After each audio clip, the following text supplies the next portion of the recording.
8 years ago, we developed and launched the best bed sheets ever. Since then, you've all enjoyed the best sleep of your life.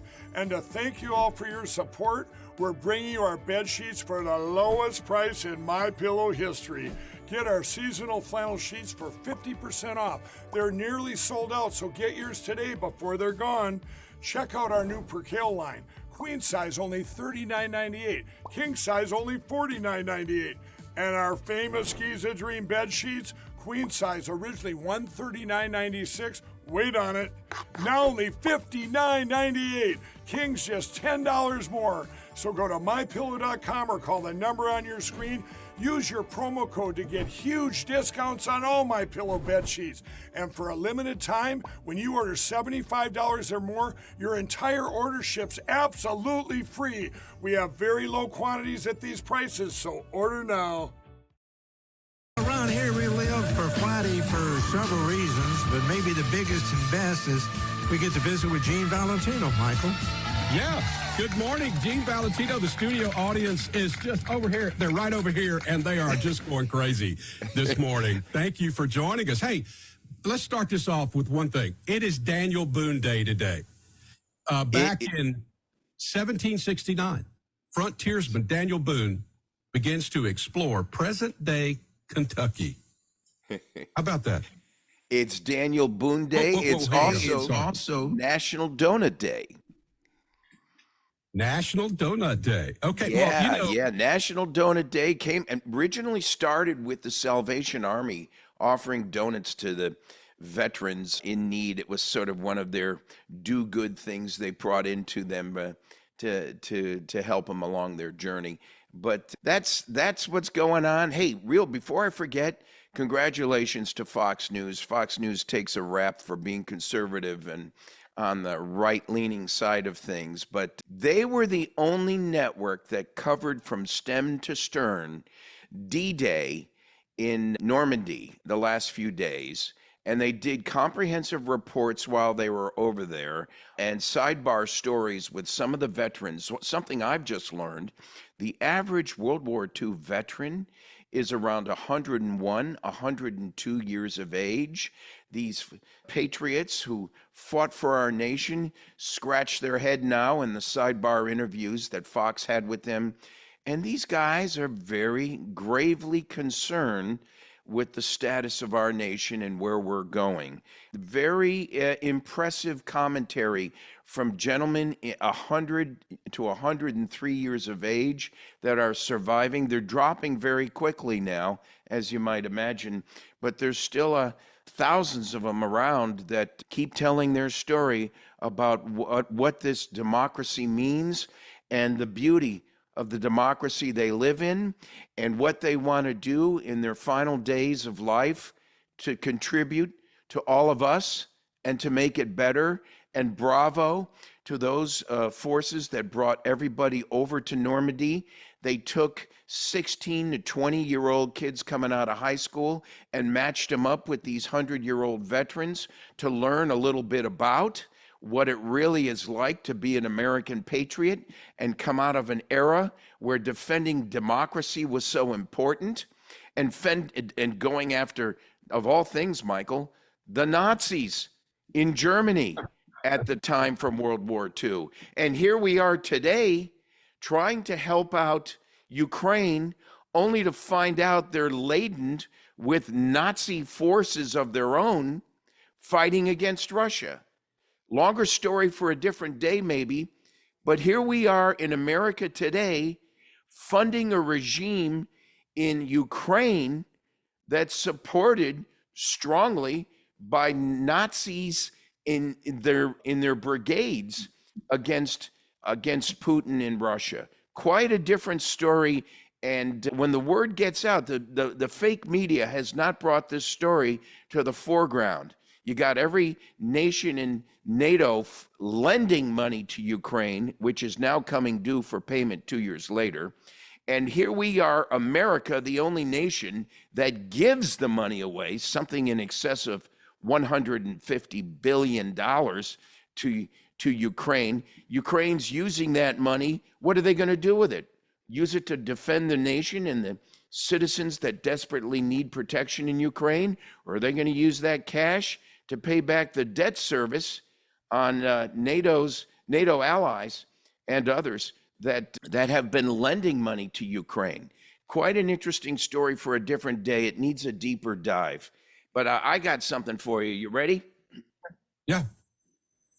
The state of Alabama that sits between Florida and Mississippi. Alabama Secretary of State Wes Allen is exposing federal policies that provide voter registration forms to non-citizens, and additionally causing voter registration information to be mailed to deceased individuals. When do you remember hearing that story? Wes Allen is the Alabama's 54th Secretary of State, and he's also Alabama's chief elections official. And his quote, he just came out with it yesterday, quote, "We have received complaints from concerned Alabama voters who received voter registration forms in the mail addressed to deceased relatives at that address. Those voter registration mailings are not coming from his office, but are instead coming from the state agencies at the direction of the federal government due to an overly broad interpretation of the National Voter Registration Act." We've talked about appalling behaviors in the past. The Democrats and this Biden administration are still at it. Deflect your attention onto something else. While Alabama is a conservative state, here they are stuck with a Democrat mandate from Biden pushing illegal, in my opinion, illegal voter registration forms to the citizens, some being deceased, for the upcoming vote in November. I go back to the amendments we need: one day, one voting, no early voting, proof of who you are when you come into the voting booth. If Florida can do it in 24 hours and have a completely certified election in place by 10, 11 o'clock at night, so can the other 49 states in this nation. I agree with that 100%. But look, Democrats are much better at the process of gathering votes than Republicans. We've got to get good at this. We've got a lot of catching up to do. And let me tell you something, as much as we see about the elections and how that Donald Trump is ahead in this election, I'm telling you folks, the exact same thing could happen this time that happened last time, because guess what? The Democrats are in charge of counting the votes in some of these places that we really need to pick up votes in. So it's really got to be too big to rig. People really have to get out and vote. It's so important. Anyway. Yeah, we talked about the tsunami. It's too big to rig. This time I think it's true with what's happened. And I think, Michael, this is one of those cases where we simply need a constitutional amendment that sets the consistent rule in place across all 50 states. I'm not denying the importance of state rights and state authority. It's very important in our Constitution, but let's bring it into balance. We need uniformity nationwide in the way we vote. That's for certain. We're all voting for one president or another in our election process. Yes, we got different governors and state representatives and county commissioners and so forth, and that's fine. That's why we have supervisors of elections at the state and local levels. But we must have a uniform system nationwide, and Joe Biden and the Democrats today, my point is, they're trying to do it in a conservative state of Alabama, and they're getting away with it. We must stop it, no matter how strong we feel about Trump or anyone else for that matter. We must stop. We must make sure the system is protected and pure and consistent nationwide.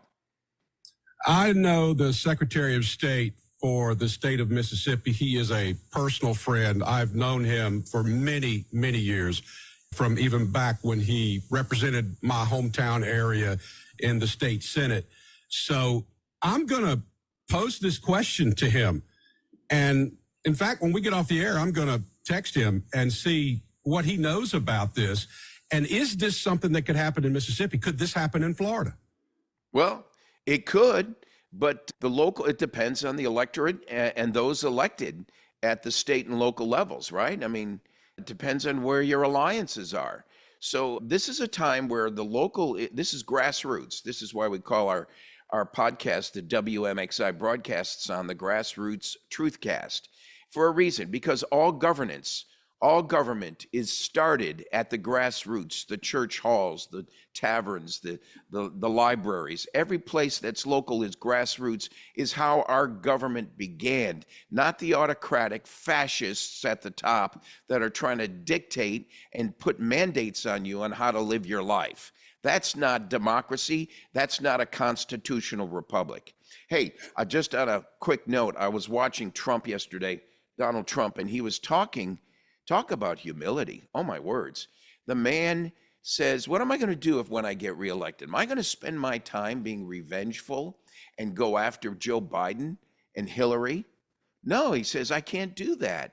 I've got to put this behind me and move on to save this nation. Well, that's it. If there was ever a moment in time when I made up my mind about Donald Trump, putting all his tweets and emotional rants of the past aside, it was the statement he just made. He recognizes that the anger he feels towards these individuals is not as important as the principles of protecting our constitutional republic. That man now gets my vote. Principles before personalities is where this man is coming from. He sold me.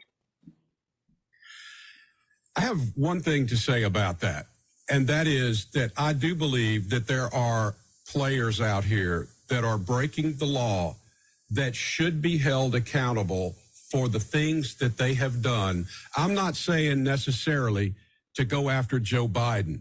I'm not sure that's a positive thing, and I agree with the president that we've got to stop this, and we have to stop it now.